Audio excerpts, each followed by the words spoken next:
Hi there, Sandra here from Create in Spain, and today I wanted to show you a couple of new features in Procreate version 5.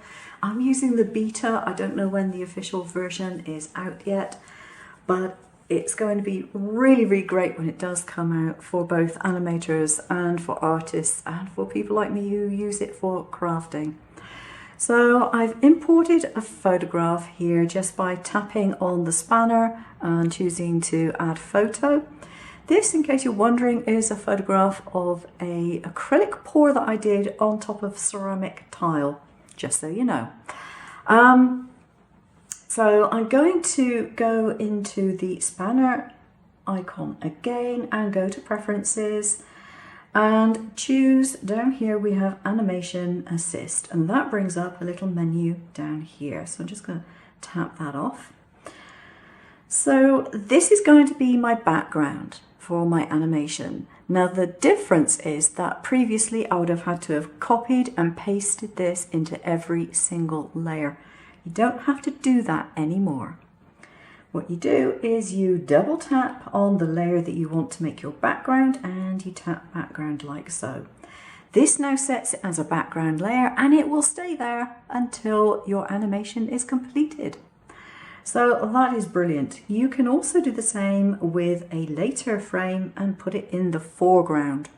So if you want to have something which is permanently in the foreground and put your animation in between the background and the foreground, you can do it.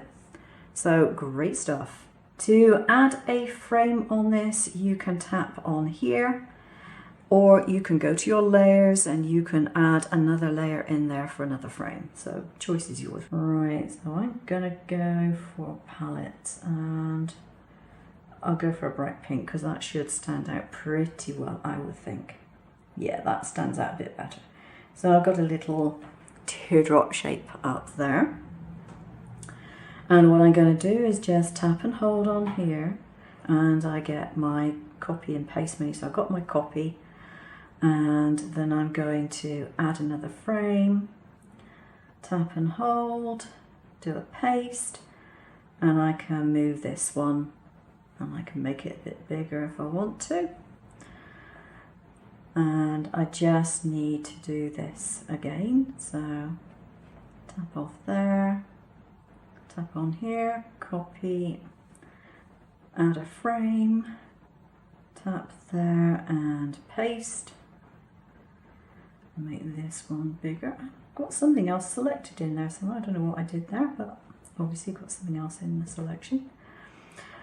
And I want to hold on to that, copy it, add a frame and paste. Make that one bigger. Copy, add frame, paste. Make that really big down there. Okay, so I've got hardly any layers on here, but it's enough to actually demonstrate.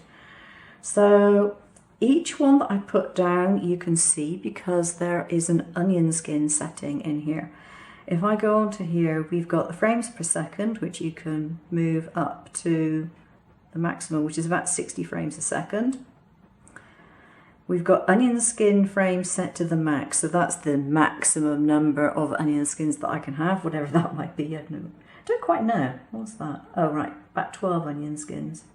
Right, that you can actually see. Any more than that, you only see like the last 12 that you've done. And blend primary frame, I'm not quite sure what that one is, so I've left that one well out of it. And you've got different settings for your playback. You've got one shot, a loop, or you've got ping pong, and those are pretty self-explanatory when you play things back. So what I'm going to do is play this one back now, and you can see that you have the animation there. I'll switch that off before anyone gets a migraine. So that's how it works. If you want to add a frame for the front, you can select your frame and then you tap it in here and you set it for the foreground. So basically it will do exactly what it did before for animation, it just makes it that much easier. at least for people who are used to copying and pasting things repetitively, which actually I'm not. I don't tend to do too much of it. So there we are, that's the animation improvements there. And I think anyone who wants to do animation will find this a great way of learning it. For those who are capable of doing great animation, it's going to make your life easier. And if you've never tried it before, go ahead and have a play, because I think you'll enjoy it. So the second thing that I'm going to show you is the new brush menus. And this is definitely worth waiting for. For the next part of the video, I want to show you how to create your own brush.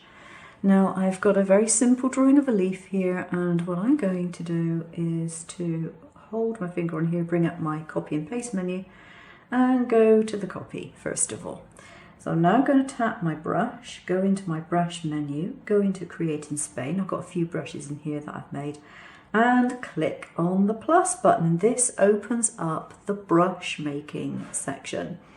So the drawing pad on the right hand side is so that you can test all your strokes and have a really good chance of a pretty good preview depending on what shapes or strokes, whatever you plan on doing. So I'm going to clear that for a start.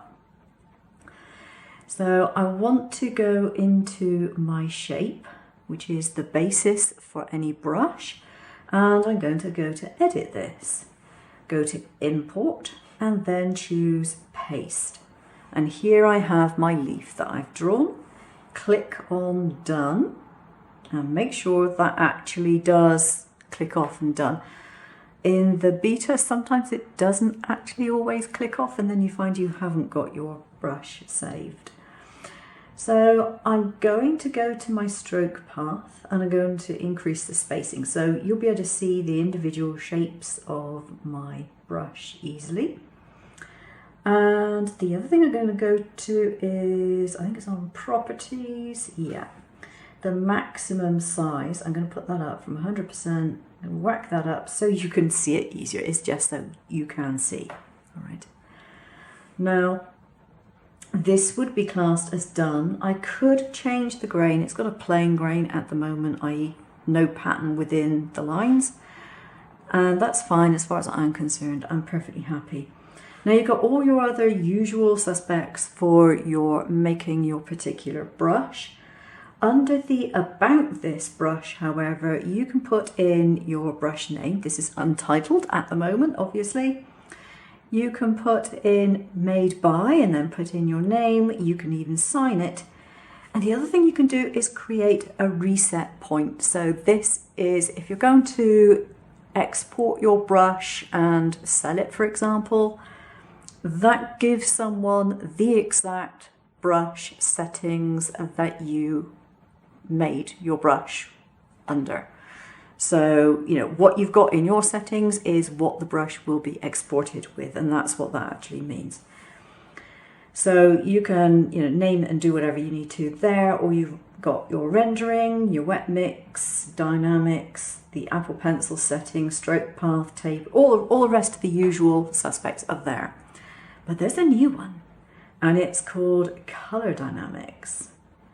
And this is the really exciting bit as far as I'm concerned, because this has so many applications in the crafting world, it's unbelievable. So I'm going to go first of all to my drawing pad and clear it. I am going to change this now. This at the moment is set to black color. I'm going to set it on, I'll go for green, why not? And under here you have lots of different options, and these options will change the color flow, the paint color flow within your actual brush. So the ones I tend to like to use are color pressure to change it and the color change on tilt. And I'm just going to randomly alter these, okay? So this is with no specific effect in mind. You can just play. I'll put the brightness up on that one, I think, and go that. And then when you do this, you'll be able to see, and it probably isn't the best of diagrams, this particular one, because I've not got a solid brush stroke, but it changes colour on here. If I click done on here and go back into my drawing space, you can see it more easily. Okay, so I got some green ones, some yellow ones. Now, depending on the settings that you put in, you will get more or less color changing. You can obviously change the glaze and things. You can make things more vibrant. You can darken things. Mess around with it to get the effects that you want. But that drawing pad that you have within your brush settings is how to see what it's actually come out like. So if I go further up here and I really make things a lot sharper, saturation, I want, yeah, much more saturation, and maybe I want less of the secondary colour. You can see it's a bit brighter now, and it will vary if I tilt my pencil and that sort of thing. Now, the other thing is that this actually is interactive as and when you move your sliders. So that's something that you can play around with. Now, it's worth noting that this has now swapped itself back to black again instead of being a colour. And I'm not sure if that is a bug or whether it's designed to do that. I will have to check. But if it is set to black, then generally speaking, what you're going to get is black. In this case, it's actually showing me the colour. But I have had instances where it's been set to black and it has stayed black even though I've put colours on it. So, yeah. Maybe worth messing around with that if you can't see any colours at all. The other thing is that if you don't have saturation switched up, then you're not going to see it as well. So I click on done and then come in here, and I can obviously still alter my brush with the opacity and the sizing with the normal sliders, but it will change. Now if I do my 3-finger swipe on here, it might or might, yeah, it does eventually. It doesn't like my fingers. I've got very smooth fingertips, and for some reason the iPad doesn't like my fingerprint. It doesn't like my finger swiping. It doesn't like my fingers at all. So if I go into my brush settings and I show you this one, this is one that I made previously. Ooh, isn't that pretty? Right, so the other thing that I need to tell you about is that you can combine more than one brush, coloured or not coloured, it's up to you, but you can combine more than one. And the way that you do that is to copy, first of all, the brushes that you wish to combine. So for example, I would choose hearts and I would duplicate that one, and then I would take this one and I would duplicate this one. Go back into my hearts but swipe this way and it selects both, and then you have this thing which says combine, and it combines it into another one. So if I do my 3, oh, it worked that time. I have this one and I'm getting some funny effects in here. I'm getting some weird effects in here. And it is combined the hearts with the circles that I had there. The last thing I want to go into in this particular video is the colour scheme on your app. Now, there are some new functions in here. We have a disc here, and as you can see, there are 2 colour swatches up here. And this is so that if you have a stroke which you have put some different colours into, you can tell it which is the primary colour and which is the secondary colour. The primary colour will be the one on the left and the secondary colour is the one on the right.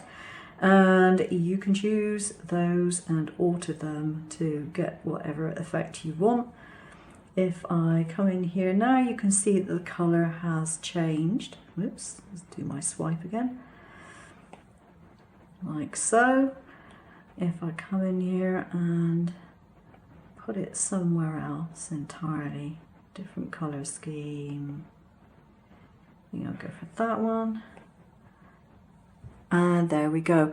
So lots of different variations, and this really does make this an app well worth playing with, and certainly well worth getting if you haven't already. When the new version comes out, I think you're definitely going to enjoy the improvements. So that's it for the time being. I hope you enjoyed the video. I'll leave you with a link to a couple of more videos of mine, and I'll see you again soon. Take care now.